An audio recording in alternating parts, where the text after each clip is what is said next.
Boa tarde, estamos aqui hoje, Folha Educativa na TV, com um programa especial para você. Hoje nós temos um convidado para lá de especial. Por intermédio da loja maçônica Fraternidade Acadêmica de Santos, a nossa produção conseguiu agendar com exclusividade essa entrevista com o grão-mestre do Grande Oriente de São Paulo, Benedito Baluch. Boa tarde. Boa tarde, Regina. É um prazer enorme estar com o senhor nesse programa hoje. Né? Uma alegria toda minha. Em nome do Grande Oriente de São Paulo, agradeço a sua gentil atenção. Então, gente, olha só, o Baluch, posso chamar Baluch? Claro, Fica claro. mais gostoso, né? Para o nosso público que já nos conhece aí, veio falar de um tema muito especial e muito importante, que é a maçonaria. Estive fazendo uma pesquisa e no mundo nós temos mais de 5.500.000 maçons em todos os 5 continentes. E o Benedito Baluch, né, grão-mestre, ele é casado com a senhora Valderez, é pai de 2 preciosidades, a Laís e o Rodrigo, que eu mando o meu beijo especial. É formado advogado na FMU, pós-graduado na Universidade de São Francisco e mestre em Direito do Trabalho. Professor, inclusive, de Direito do Trabalho, de vários cursos. Ele é atual vice-presidente da região Sudeste de Federação Nacional dos Advogados. O currículo do Baluch, eu vou mostrar para vocês, assim, porque assim, não vou falar tudo, mas se vocês olharem aqui, gente, é um livro. Poderíamos fazer um livro, vamos pensar nessa ideia de um livro, né? E ele é conselheiro da OAB, foi, né, de 2013 a 2015. Grão-mestre estadual do Grande Oriente de São Paulo, de 2015 a 2019, inspetor-geral da Ordem Grau 33, possuidor de várias honrarias e comendas, e olha, eu vou falar os países, em Paraguai, Portugal, Polônia, Turquia. E ele recebeu, Baluch, assim, é uma honra estar aqui na sua presença. A medalha de honra ao mérito parlamentar entregue pelo presidente da Câmara, Michel Temer, em 2010. E nada mais do que ele cuida, né, pertence, grão-mestre honorário de 200 lojas maçônicas. Membro honorário. Membro honorário, né, de 200 lojas maçônicas. Então, assim, uma pessoa como o Baluch vai aí esclarecer as nossas dúvidas da maçonaria. Então, é uma honra de novo estarmos aqui. A Folha Educativa na TV agradece a sua pessoa, a sua equipe, né, e essa disponibilidade. E vamos às nossas curiosidades, né, porque a maçonaria, ela tem uma origem, então poderíamos começar por isso, pela Perfeito. Origem, a finalidade da maçonaria.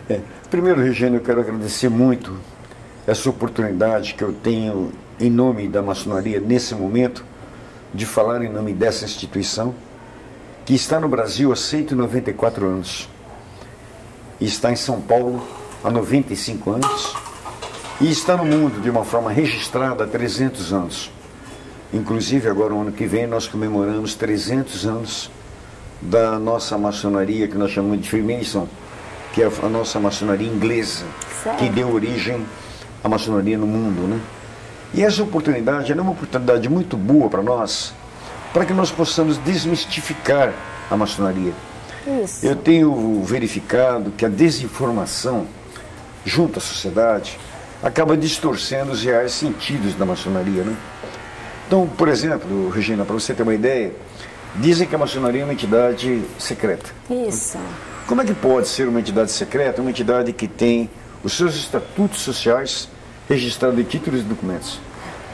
Como é que pode ser uma entidade secreta que tem CNPJ, tem o seu domicílio, o seu logradouro, sabe onde você encontra uma loja maçônica, uma entidade que abre as portas para a sociedade, uma entidade que participa como uma ouvidoria social dentro do seu município? E por falar nisso hoje, se você for ver qualquer município do estado de São Paulo hoje, dentro de 645 municípios, com uma população abaixo de 40 mil habitantes, tem um núcleo maçônico naquele lugar. Então, mais secreto do que isso não existe. Não, não tem nada de secreto. Aí, por exemplo, dizem também que a maçonaria é uma entidade deísta, que o maçom não acredita em Deus, que o maçom ele adora o diabo, adora o capeta. Bom assunto esse, né? Então, que na é o verdade, cultismo, né? na verdade, o que acontece? A maçonaria, ela não inicia nenhuma empresa sem antes invocar o grande arquiteto do universo. Quem é o grande arquiteto do universo? É Deus. Agora, é claro que nós deixamos a religião para os nossos associados. A religiosidade é nossa, quer dizer, a nossa religiosidade é a fé no grande arquiteto do universo, que é Deus. Então nós não fazemos nada sem antes invocarmos a presença de Deus em nossos trabalhos. Dizem, por exemplo, que o maçom é pátria, que o maçom não cultiva os hinos nacionais, que o maçom ele faz desdém dos símbolos pátrios do país. Não, é um folclore, se me permite a expressão, até idiota, né? Não existe, para nós, por exemplo, nós rendemos graças ao nosso pavilhão nacional. Em qualquer templo maçônico que você vai, você não vê qualquer sessão maçônica onde não esteja presente esse símbolo pátrio. A bandeira do Estado, a bandeira da nação, onde nós referenciamos essa cultura cívica que é tão importante. Aí dizem, por exemplo, que o maçom ele não é afeto à família, que a maçonaria distancia a família do próprio maçom, né? É outra verdade, né?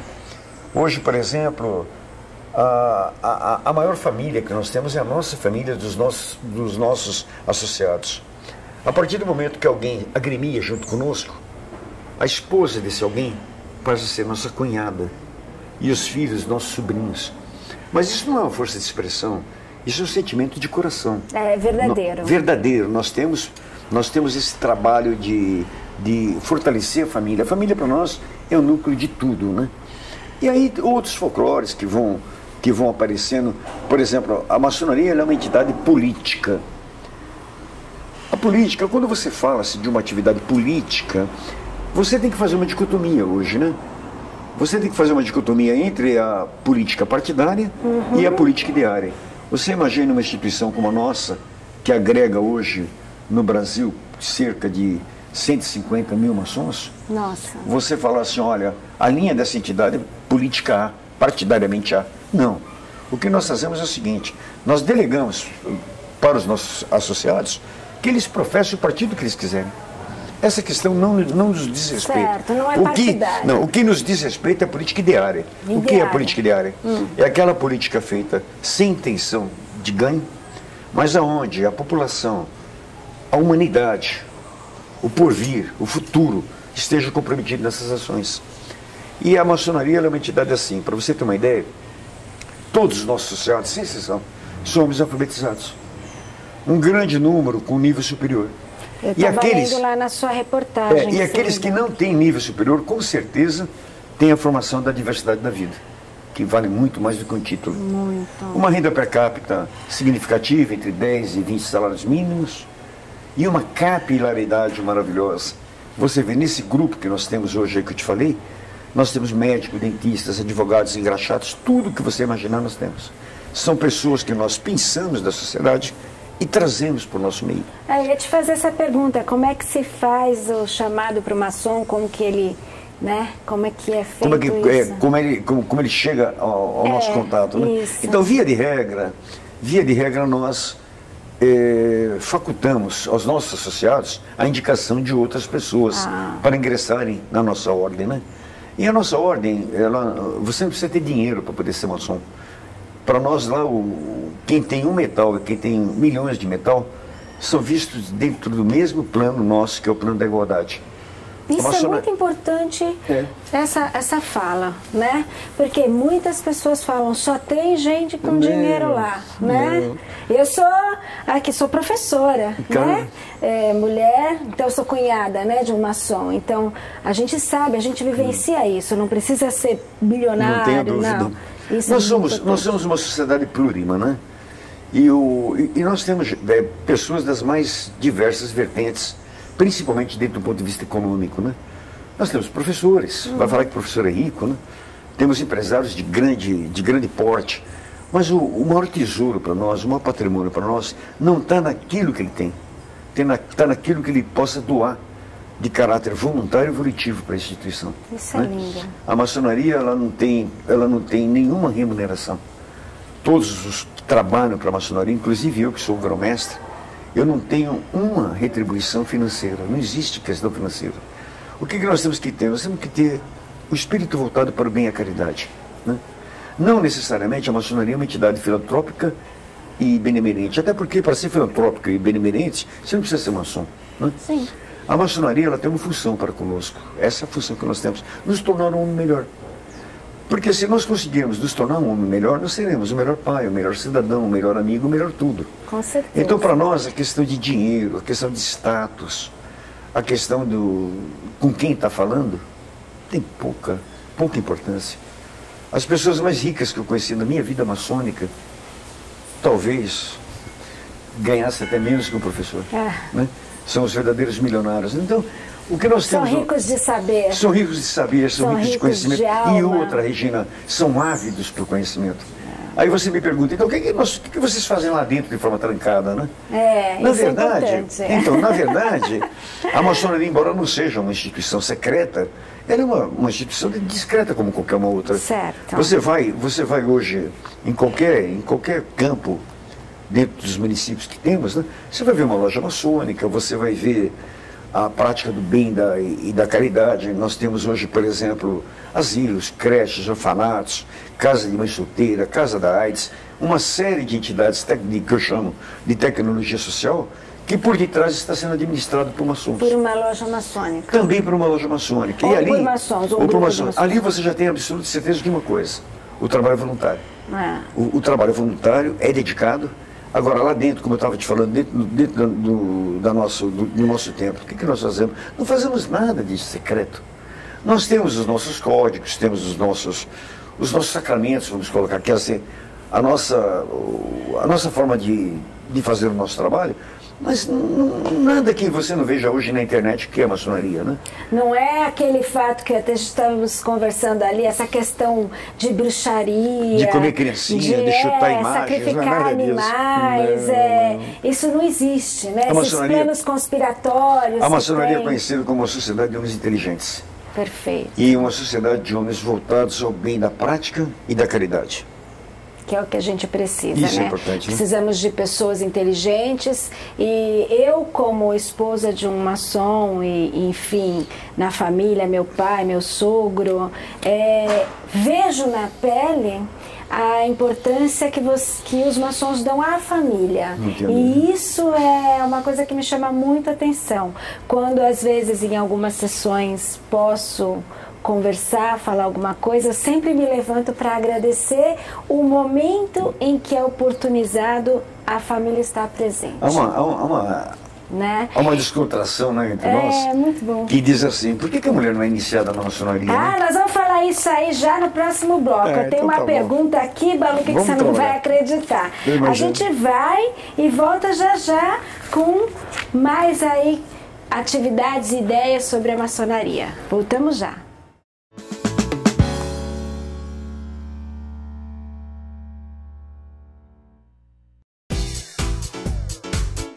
Seus impressos dizem muito sobre sua empresa. Exija uma excelente impressão. Procure o melhor. Procure Arte Gráfica. Seu impresso no lugar certo. Folhetos, cartazes, folders, pastas, livros e revistas com acabamento e cortes especiais. Solicite um representante sem compromisso. Arte Gráfica.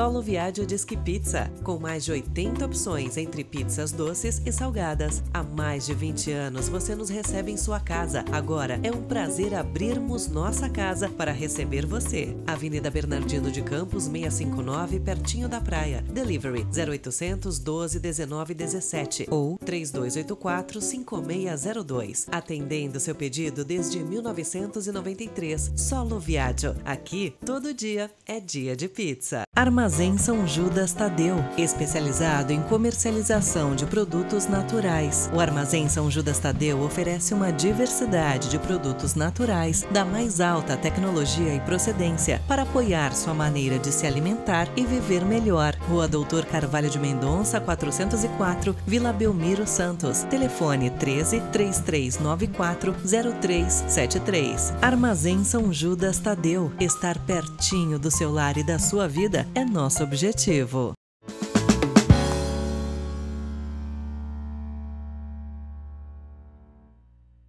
Então voltamos agora no segundo bloco, Folha Educativa na TV, sempre pertinho de você, pensando em tudo.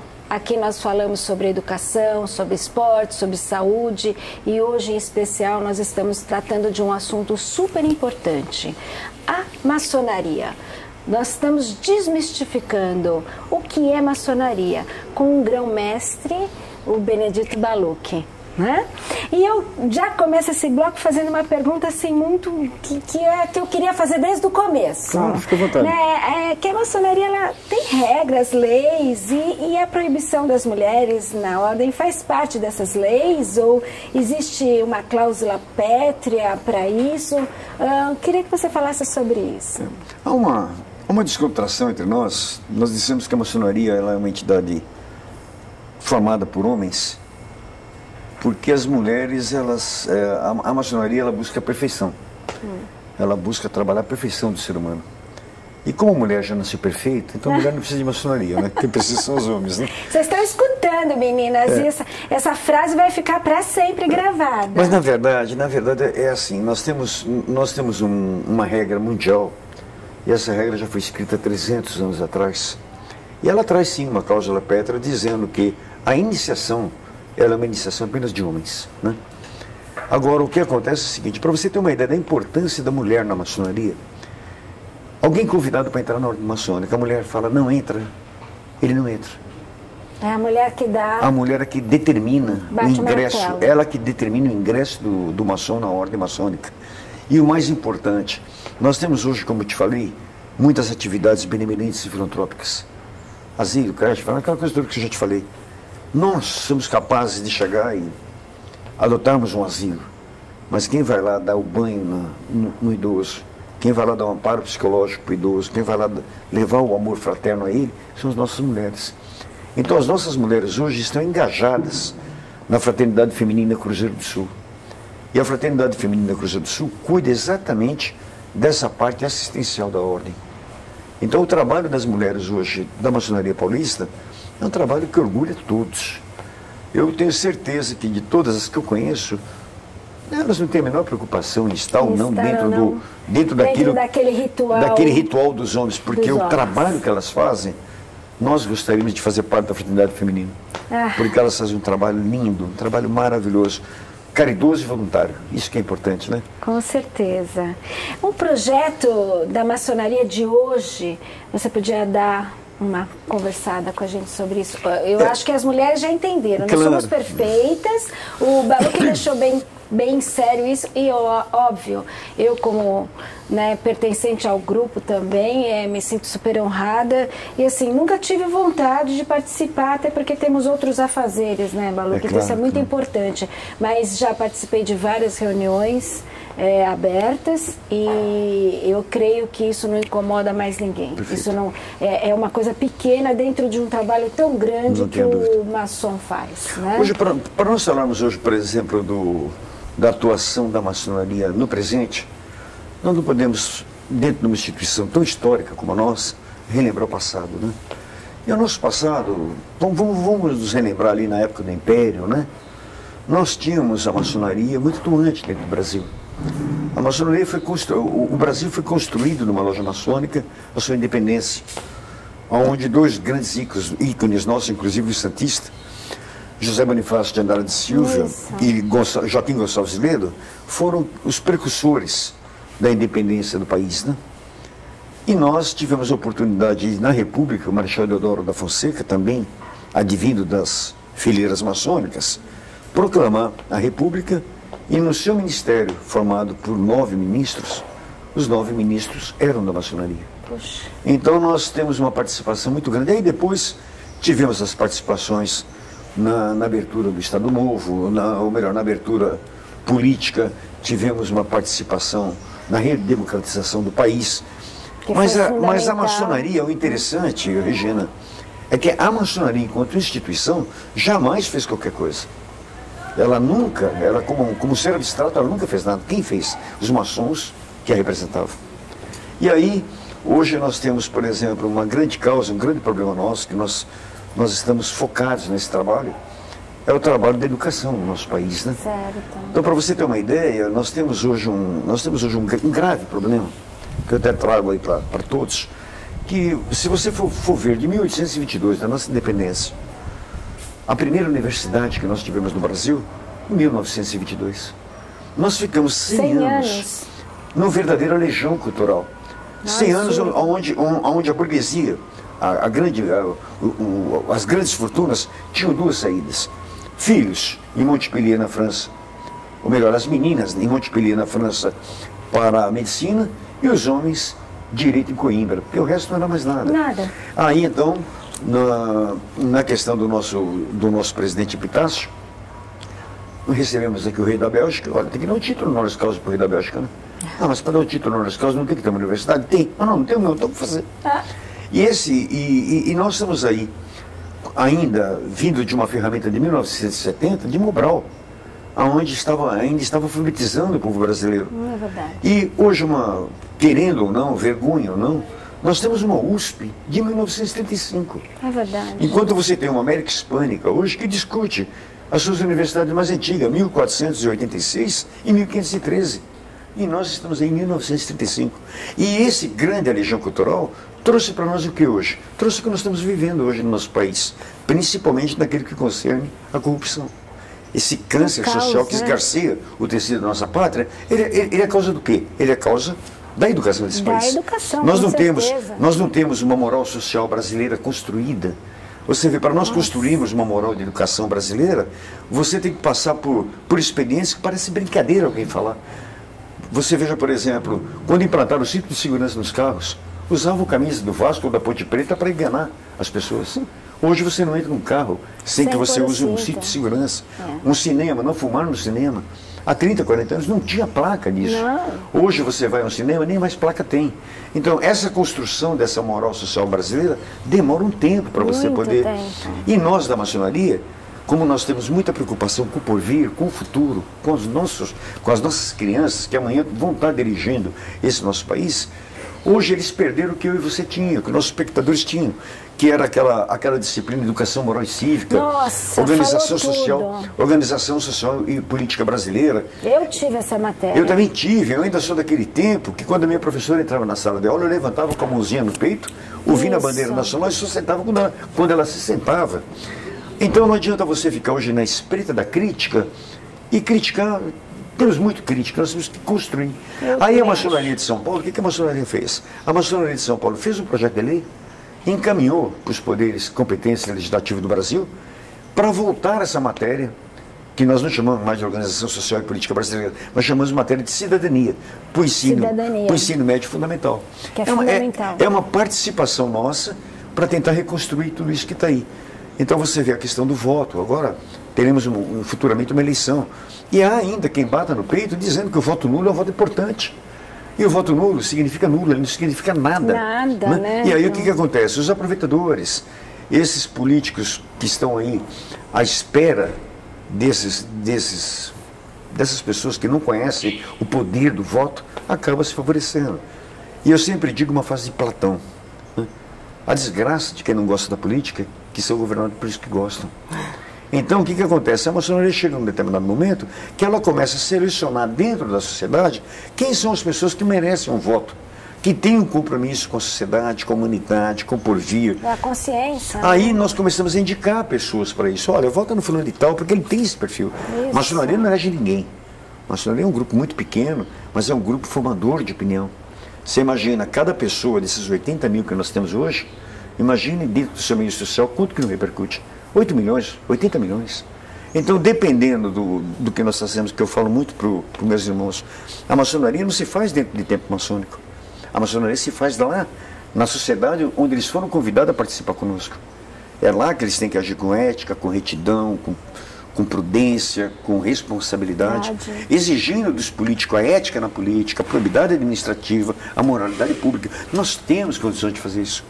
E a maçonaria é mais uma das entidades que prega pela seriedade, pelo resgate de um país promissor, um país lindo, um país que não tem briga, não tem luta, não tem nada. Pois é, nós temos um país tudo que para lá, evoluir, tudo para evoluir. para se desenvolver. Tá na mão de pessoas que não têm compromisso com o povo. E o que nós temos que fazer? Ficar criticando ou não? Vamos agir. Isso. Agir dentro do processo democrático. Agir dentro das instituições e do Estado de Direito. Então a maçonaria se destaca como uma entidade inteligente nesse sentido. Que maravilha. Eu fico aqui com uma vontade enorme de continuar escutando petrificada o Baluch, né? Muito feliz. E é bom ser idealista, eu também sou. Vou terminar o programa fazendo uma homenagem para uma pessoa que saiu desse campo e está num campo superior, né? O nosso grande arquiteto do universo acolheu o Neri, uma pessoa que nos doa esse espaço para a Folha Educativa na TV, trazer para você programas de alta qualidade, programa que faz você pensar melhor. Então, o meu abraço carinhoso, né, de toda a nossa equipe, o nosso sentimento de que, Neri, você esteja num lugar melhor e que um dia a gente vai se encontrar. O meu agradecimento profundo por você ter nos permitido trabalhar e continuar trabalhando nesse lugar lindo que é a Chácara do Mosteiro. Um beijo enorme no coração, lá junto com o nosso grande arquiteto do universo. Na loja celestial dele. Na loja celestial dele.